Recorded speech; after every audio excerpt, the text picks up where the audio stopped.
Detective magazine assigned me to research and write this story, which unfortunately had a particularly unpleasant and tragic ending for the victim.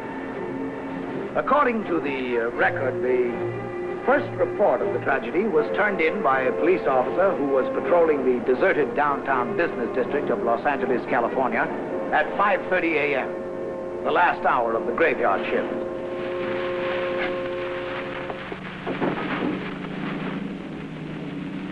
Car 7, Ellsworth. I'm at 12th and Main, have burning car here.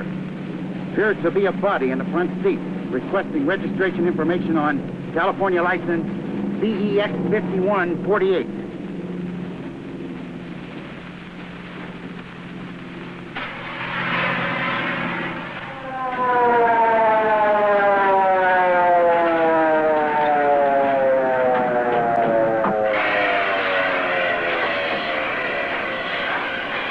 The heat of the smoldering automobile proved to be so intense that it was some time before it was possible to touch the smoking death trap.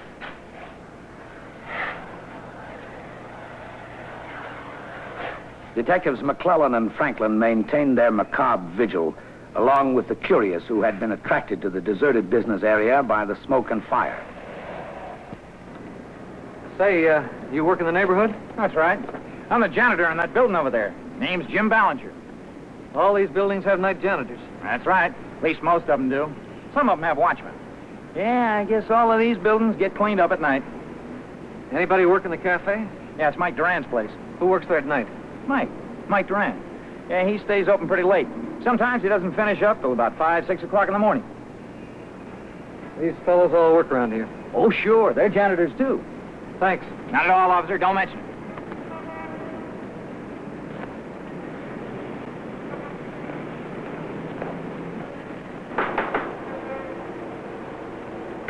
Don't break down the door. I'm coming. I'm coming. What's the trouble? You mean you don't know a man just burned to death in the car down the alley here? No, I didn't hear a thing. No commotion, no reflection of the flames? No. Who was it? We think it's a man named Paul Bright. Some drunk? Don't know yet. I still can't understand how you didn't hear all that noise. Sirens, fire engines? Well, I was cleaning up and I got tired, so I sat down in a booth to catch a nap. When I get tired, nothing wakes me up. You're positive you didn't hear any screams or explosions in the early morning hours? Yeah, not a thing. Is there anything else you want? No, thanks.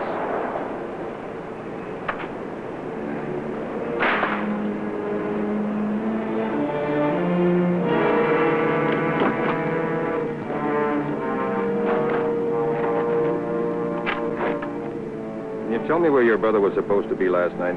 He told me he was going to drive down to Long Beach to meet some of his old buddies. Why would he come here? Did any of his friends that you know of live in the metropolitan area here? Not that I know of. I'm sure he doesn't know anybody in downtown Los Angeles.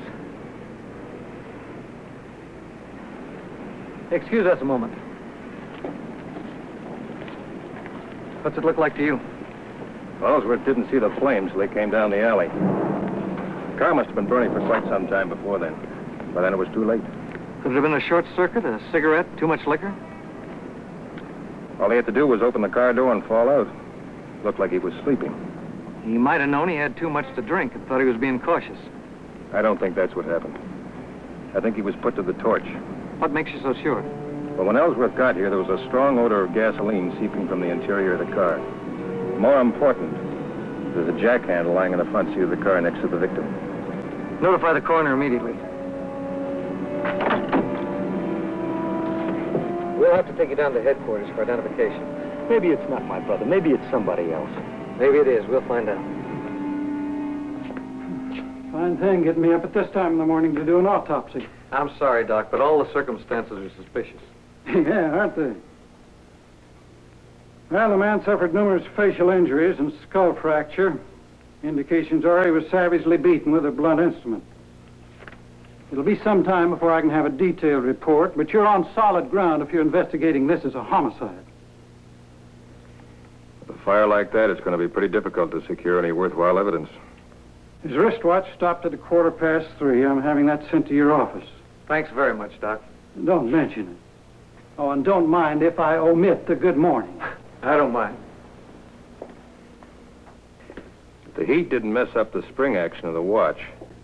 We can accept 3:15 as the approximate time of death. That could narrow things down a bit. Yeah, well, let's see if we can find out where our victim might have settled down early in the evening. That's our best bet for now. We'll have to check the whole downtown area. Yeah. Captain Patterson, head of homicide, recalled every available officer from leave and ordered a complete canvassing of the bars, taverns, restaurants, and drive-ins in the vicinity. Net result, 0. The early evening edition of the Los Angeles papers carried a headline story complete with all the gruesome details of the crime. Early next morning, Tommy Burns, a local cab driver, bounced into the detective's office. Hi. Hi there. Hi, McLeod. Hello, Barnes. Whatever you're going to ask me, the answer is no. I've got a little twist for you, McLeod. I've come up here to do you a favor, not ask one. In fact, I've got a big twist for you. A big brunette twist. Come on, Tommy. What's on your mind? Well, it's about this article here on the torch killing. Last night, I was cruising about half a block from the parking lot between 11th and 12th on Main. What happened? Now, just a minute. Well, as I swung around the corner on 12th, there was this big gal running down the sidewalk. She hesitated for a minute like she was going to hail me, then she ducked into a doorway. Well, I could tell this was a pretty attractive gal. Can you describe her? Oh, you know, big gal, wearing a short fur jacket. Well, I figured it was pretty funny for Herb to be all alone so late. It was after 3 o'clock. So with my typical imagination, I wrote the plot. Rambunctious boyfriend. She protests. No, no, no. He insists. Yes, yes, yes. And out she runs into the cold night. Never mind the fiction. How does the story end? Well, by the time I reached the corner and turned around, she disappeared. You sure about the time? Positive, about 3:30. That makes it close. Do you remember anything else factual? Not much. I'd say she was about 30. I hope I'm not sending you guys in a wild goose chase. The thing might not be connected at all. We'll check into it anyway, Tommy. We're not overlooking anything on this one. There's so little to go on. Well, it wouldn't be a mystery if it was any other way. I know you called this afternoon, Mr. Bright. We got here as soon as we could. We've been tied up all day. Officer, I want the truth. Was my brother murdered? Why do you ask that? Well, several of the people up near the car said they smelled gasoline, and the car was so badly burned. What could have made it burn like that? If your brother was murdered, Mr. Bright, would you have any idea who could have done it? If I had, I just wouldn't be sitting here.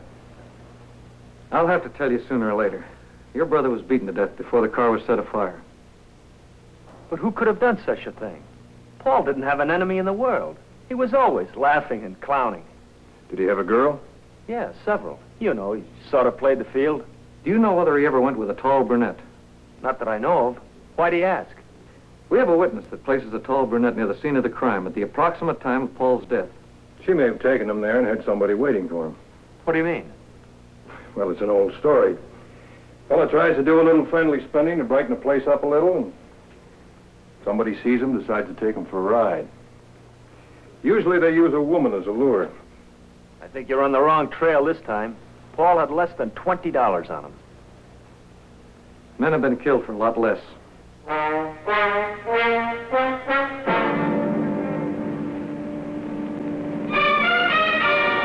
Pardon me, officer. They told me I'd find you down here. I think I ought to tell you something happened day before yesterday. I guess in the excitement of running over to the fire, I forgot about it. Well, anyway, about 3 o'clock in the morning, I was working up on the second floor, and I heard this pounding down at the rear door of the building. I came downstairs, and there was this dame with her face pressed up against the rear door. Well, first I was going to let her in, and I thought, no, maybe she's in some kind of trouble, and I shouldn't ought to get mixed up in it. So I shook my head, and she turned and ran away.